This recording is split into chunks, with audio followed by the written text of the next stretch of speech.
He traded in his reliable 2003 Toyota and all his savings to get a loan at 14% for 72 months. His monthly payment is now $1,966, and insurance is $573. He also still has student loans, which are significant. I kept telling him $115 left over monthly wasn't enough. I am very annoyed. He did not even speak to me about it. We had so many discussions about moving in together, getting married, and then he goes and purchases a truck $2,000 more than his yearly salary. If you are asking how can a truck be $87,000, that is the price you get when you put every addition you want on it. He showed me the truck expecting me to be excited, and I was livid. When he bought this truck, we were only a month from moving in together. We got into a bad argument where he told me it was his money and he could do whatever he wanted with it. So I said fine, and I told him I am not comfortable moving in with him anymore. I asked my landlord if my apartment was still available and if I could renew my lease, and they said yes. Now my boyfriend is saying he cannot afford his place and his truck. I do not feel bad. You should have thought of that before buying something so expensive without talking to your girlfriend of 2 years. I have had some of his friends' girlfriends reach out to me and say I should support him, and one even say that I am not loyal, and this shows I would not support him if we were married since I run away when finances get bad. That is not correct. He did not lose his job or get hurt. He bought an expensive item without discussing it. I have been trying to get him to return the truck because it is already affecting his finances badly. He has only had this truck for 2 weeks, and he is worried that in the next month or two, he will not be able to cover all the expenses he usually has. This past weekend, we had another argument, and I think our relationship is going to end. I am not helping him pay for this truck, and I am not moving in with him. I have asked for a break and will be thinking about what to do. Edit. I appreciate the different opinions everyone has given me. I have a lot to think about. To answer 2 questions, no, he does not need the truck. He works from home, and if he has to check in at work, he has an office. Also, his friends and their girlfriends know about this issue because he asked for their views when we went to a get-together last week. Only 2 girlfriends reached out to me to tell me I was not being supportive. The others have minded their business. Comment 1. Good job recognizing a bad situation when you see one. This dude fully expected you to supplement his lifestyle after moving in together. All his money would have gone to paying that truck, leaving you stuck with the lion's share of the bills. And that is why he is panicking now. Stay in your own apartment, OP. Comment 2. You were right to put yourself first. He is going to end up drowning in debt. At least you will not be there to see it. Would imagine he thought he could make you take the majority of rent and household expenses while he just put money in his truck. Comment 3. The minute he was expecting you to help finance his life, it ceased to be his money. You absolutely did the right thing. That man was going to use you to pay for his expensive truck. Ask your friends' girlfriends if they want to give up their life to finance his mistakes, because you sure as hell will not. And should not.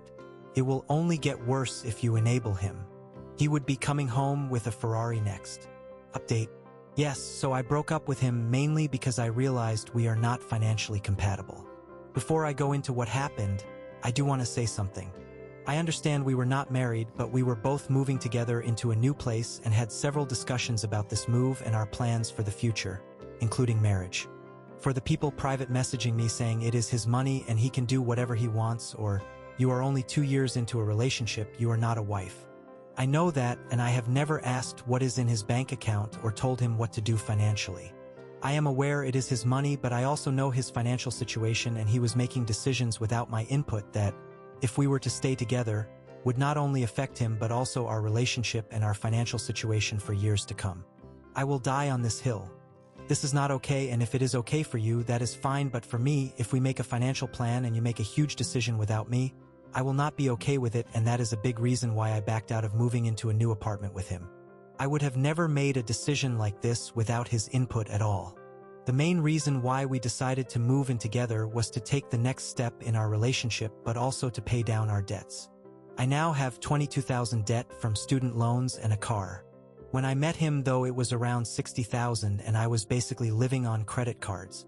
Within the first couple of months of us dating, I saw how hard he worked, and with a salary at $85,000, He was making huge progress in paying off his loans and credit cards. On my end, at the time, I was only making $50,000. I honestly saw his work ethic and was like, wow, and got serious about my debt. I got a second part-time job where I was making $32,000 a year, bringing my salary to $82,000.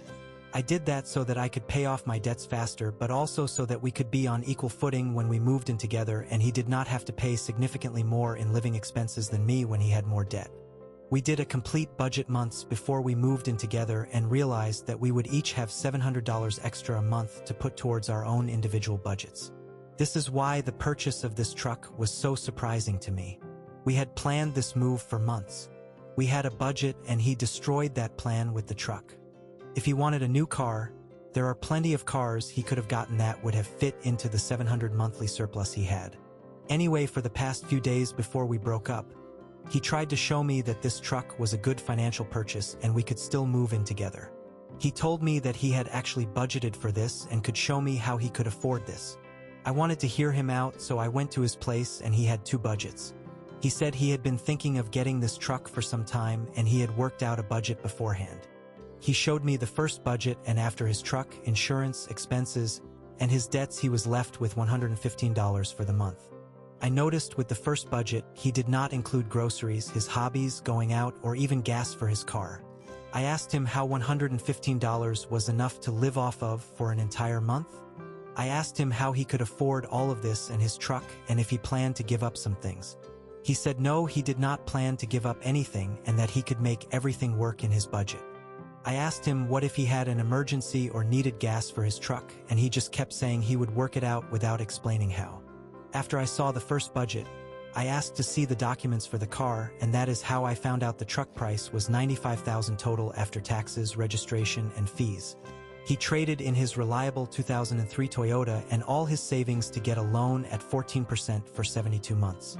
His monthly payment is now $1,966 and insurance is $573. He also still has student loans, which are significant. I kept telling him $115 left over monthly was not enough. That is when he showed me his second budget, which had a combined higher monthly income.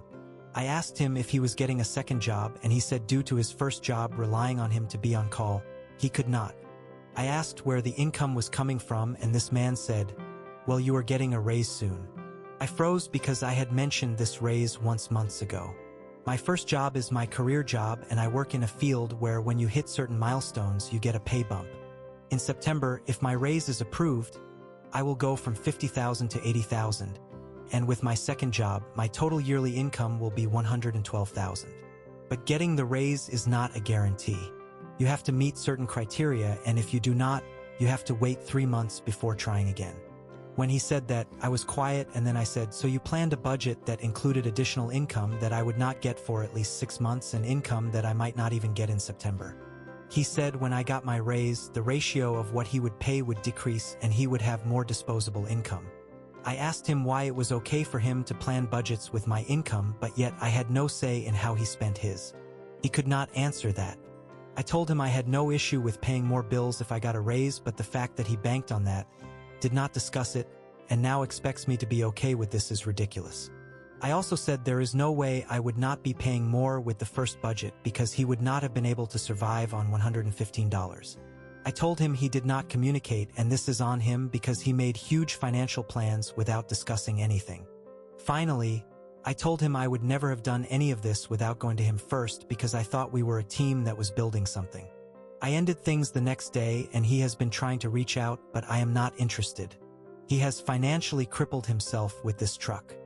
If with my income now he could barely make it, he surely is not making it on his own. I really hope that things work out for him and he is able to keep his truck and recover, but I am not paying the consequences for such a massive financial mistake that is going to hugely affect him for years to come.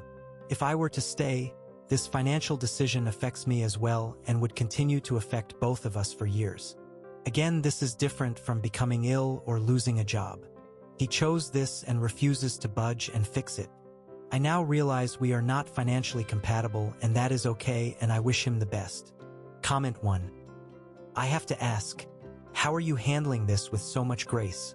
I would be upset if my ex, who I was so emotionally invested in, pulled this on me.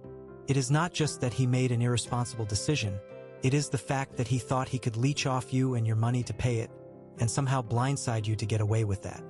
You do not badmouth him a single time and did the right thing immediately, break up, and have already accepted that you both are incompatible. I am in awe of how decisive and yet non-aggressive you were. I wish I could be that way. OP, to answer your question about why I am not badmouthing him, it is because I am sad. I am sad about what he did to himself and that I had to leave because he is not seeing how bad this is. I am sad that just a few months ago, I was planning us living together and a life, and now that is gone. Most of all, I am sad for him. He was doing so well and he rubbed off on me immensely in terms of paying off debt and watching your spending. I am sad that he threw away all his hard work. Dumping on him even more is not worth it because when he realizes this mistake, it will be so bad for him. I do not see a point to do it, but I am not judging anyone who would in these circumstances. Comment 2, you are very smart. I have a wife like you and we are going to retire comfortably because of that. Comment 3, I am so proud of you. I really wish more young women were as firm in their boundaries and as wise about finances as you are. Mind you, this does not make him a bad person, but it does give you an insight into what the future would be like with him.